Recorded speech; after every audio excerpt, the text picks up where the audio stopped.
হিমন্ত বিশ্ব শর্মা আইয়া মুখ্যমন্ত্রী আইছেন প্রচার আইয়া কেমনে মুসলমান ভোট দুই ভাগে ভাগ করা যায়। শয়তানোর দেশ লইয়া ঘুরিতরা, কিলঞ্জিয়ার কাগজ লইয়া ঘুরিরা, ডেভেলপমেন্টের কোনো মাত নাই। গত 5 বছর আপনারা এমপিএ সংসদে বই একই থা করবেন, আমি বইতাম নি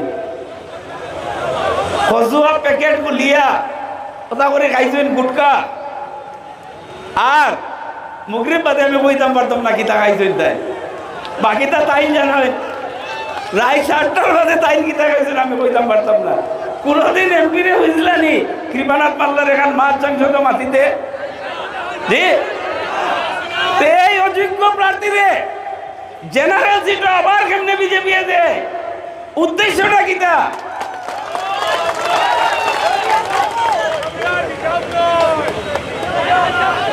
হিমন্ত বিশ্ব শর্মা টাইম চাই তান রাবার স্টাম্প হইতো, রাবার স্টাম্প উঠ ব যেটা হই নতা হইন তা এনকে আসামের মুখ্যমন্ত্রীর ইচ্ছা কিতা জানেন নি? করিমগঞ্জ লোকসভা সমষ্টির সারা মুসলমানদের কৃপানাথ মাল্লা বানাইলি তাই চাই, তার কথায় উঠো তার কথায় বউ, এই চক্রান্ত তাই লাগাইছে নিবার। নির্বাচন ঘোষণার 15 দিন আগে হঠাৎ দেখা যায় ফেসবুকও যে আমার করিমগঞ্জের মাইমাল ভাই হলে তাই কিলঞ্জিয়া দিলেছে লগে খেয়ে কার ফটো কমলাক্য দেবুর খাইছে। ও মঞ্চতে আমি হইয়া গেছিলাম 3 মাস আগে বিজেপি কুকুরা লাগাইছে সাটো কমলাক্য দেবুর খাইছো, হাসানা মিশা কই ঠিক 3 মাস পরে কমলাক্য দেবুর খাইছো বিজেপির কে জয়েন করতে সরাসরি করছে না। আজকুর যে কংগ্রেসের প্রার্থী কার প্রার্থী কে বিজেতা কমলাক্ষ দেবুর কাছে লিখিতভাবে দিলে আমি জিতাইয়া দিব কইয়া কংগ্রেস লিখিতভাবে দিয়ে আবিদ রশিদ সামনে প্রার্থী করে মঞ্জ করছে। আজকে হিমন্ত বিশ্ব শর্মায় মুসলমান ভোটরে কিভাবে বাটা যায়, কিভাবে 2 টুকরা করা যায়, এখন তার মুসলমানের মাইমার মানুষের ভোট লাগে। আরে ভাই হিমন্ত বিশ্ব শর্মা গত 3 বছর আমিও তো বিধানসভা আসলাম, 3 বছরের ভিতরে মুখ্যমন্ত্রীর যে কাম যে কাজ যে কথা এটা সারা আমরা দিলের ভিতরে আছে। প্রত্যেক মানুষের হাতে মোবাইল আছে, প্রত্যেক মানুষে জানোই আজকের নিউজ কিটা কে কি মন্তব্য রাখছে সবাই জানোই। আমি মুখ্যমন্ত্রী হিমন্ত বিশ্ব শর্মার 2-3টা কথা উদ্ধৃতি দিয়ার মুখ্যমন্ত্রী হিমন্ত বিশ্ব শর্মায় প্রকাশ্যে ঘোষণা করছে যে আমি সরকারে থাকলে সেখানে মাদ্রাসা আমি সরকারি মাদ্রাসা থাকতে দেব না। তিনি 700-র অধিক মাদ্রাসা বন্ধ করিয়া দিছিল। তার কারণ কি? তাই টিভির আগে স্টেটমেন্ট দিয়া এটা সরকারের টাকা দিয়া ধর্মীয় শিক্ষা দেওয়া হইতো নাই, তাই মাদ্রাসা বন্ধ করছেন প্রথম সরকার হওয়ার পরে। দ্বিতীয়ত তাই আমরা সবচেয়ে বড় যেটা অ্যাচিভমেন্ট গত 10 বছরের সমস্ত সমাজের অ্যাচিভমেন্ট আমি বলব, যেটা মৌলানা বদরুদ্দিন আজমল সাহেবে সুপার 40 গুলিয়া বিভিন্ন ইনস্টিটিউশন গুলিয়া মার্কাজুল মারিফ গুলিয়া আসামে প্রত্যেক বছর 200 থেকে 250 বাচ্চারা আমরা ছেলেমেয়েরা তাই ডক্টর বানাইতরা, ইঞ্জিনিয়ার বানাইতরা, প্রফেসর বানাইতরা।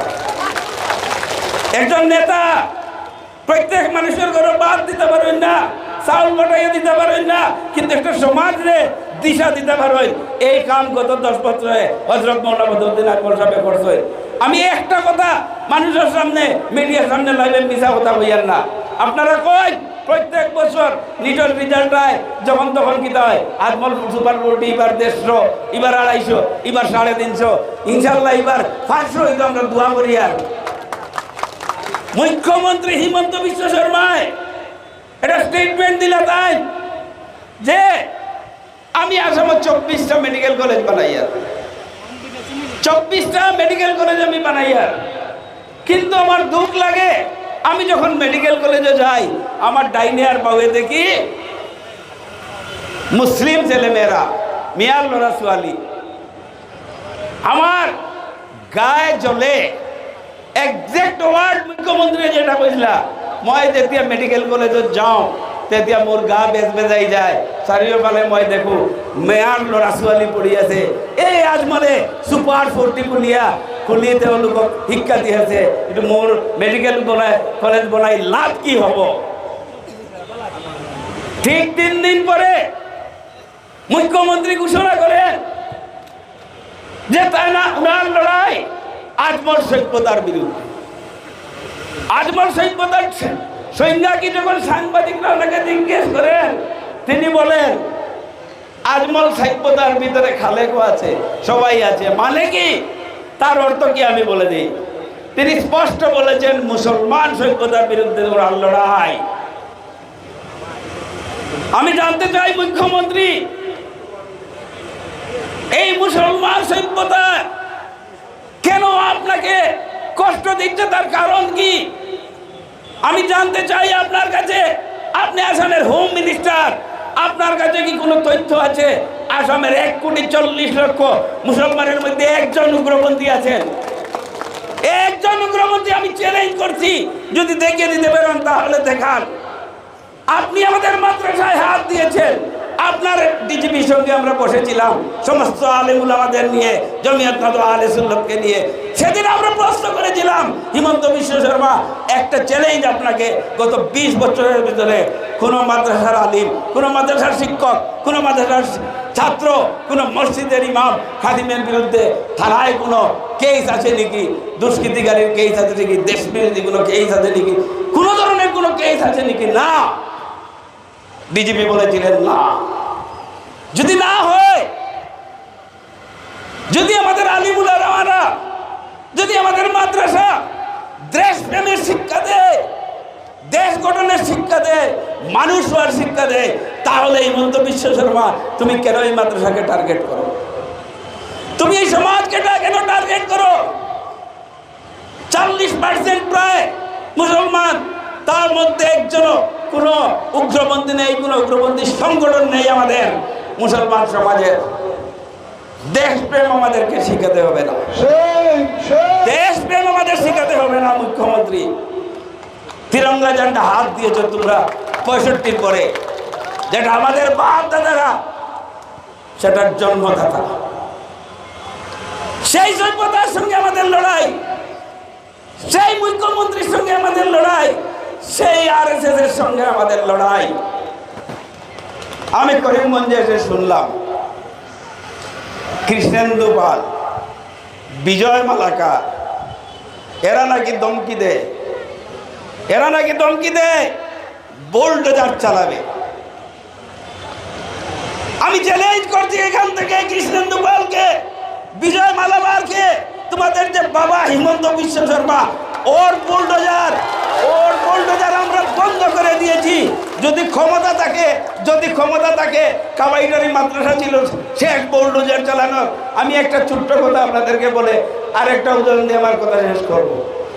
কাবাইটারি মাদ্রাসা 3 তলা একটা মাদ্রাসা, যেদিন হিমন্ত বিশ্ব শর্মার বুলডোজার ভেঙে দিয়েছিল, সেই দিন আমাদের নেতা রাত্রে 2টার সময় ফোন করেছিলেন, চলো আমরা যাই সব বিধায়ক কামাইটারিদের দেখে আসি কি হয়েছে। আর ঘরে বসা যাবে না, ইস্পার ইয়া উস্পার দেখে নেব। আমরা যাই কামাইটারিতে সেই মাদ্রাসা দেখার জন্য। 3 তলা ঝকঝকা মাদ্রাসা, আসাম সরকারের পুলিশ ভেঙে দিচ্ছে। আমরা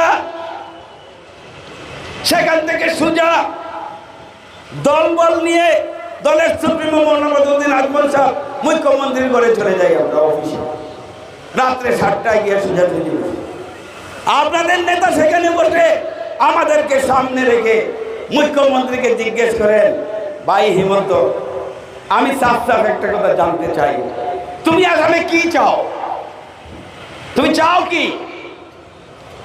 আসাম হিমাচল প্রদেশ না, এখানে 5% মুসলমান থাকে, এখানে 40% মুসলমান থাকে। আইন শৃঙ্খলা পরিস্থিতি আইন শৃঙ্খলা পরিস্থিতির দায়িত্ব মুখ্যমন্ত্রী তোমার। তুমি যদি আর একটা মাদ্রাসায় হাত দেও, আমাদের ধৈর্যের বাঁধ ভাঙে গেছে, আর আমরা ঘরে বসে থাকবো না।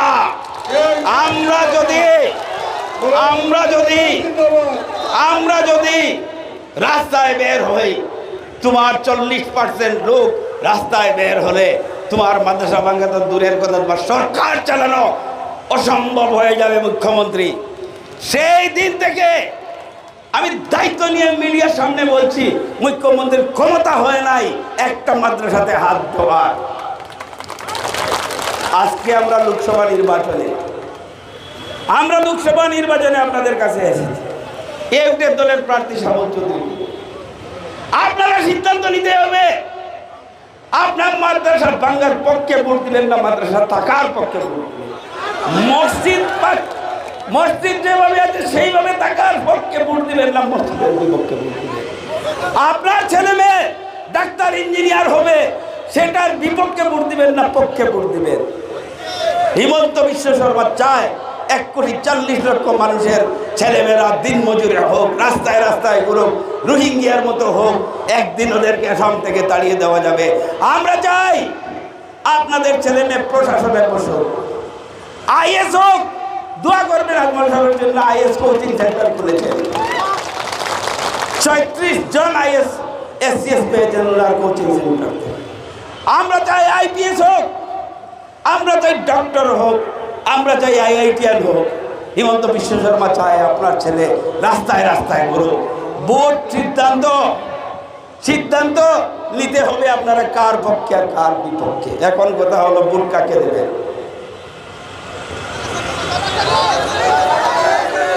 কেন দেবে?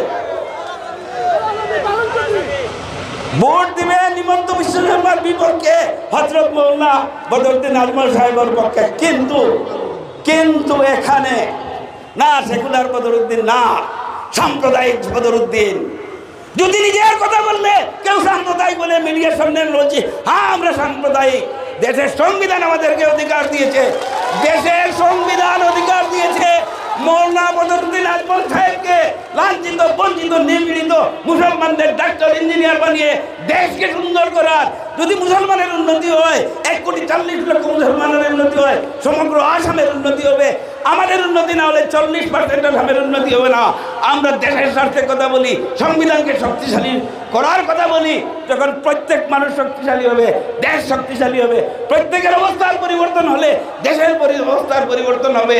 এই কথাগুলা যদি আমরা বলি, আর কেউ যদি সাম্প্রদায়িক বলে, খোলা মনে আমি মেনে নিতে পারি আমরা সাম্প্রদায়িক, বদরুদ্দিন আজমল সাম্প্রদায়িক, কোনো দ্বিধা নেই। আমরা রাজনীতি করি না হাইকমান্ডের বই, আমরা রাজনীতি করি না হাইকমান্ডের বই। কংগ্রেস দল, উনার প্রার্থী, আমি ছোট্ট করে শেষ করে বলছি, আমাদের বড় ভাই শ্রদ্ধেয় হাফিজ রশিদ চৌধুরী সাহেব এখানে প্রার্থী।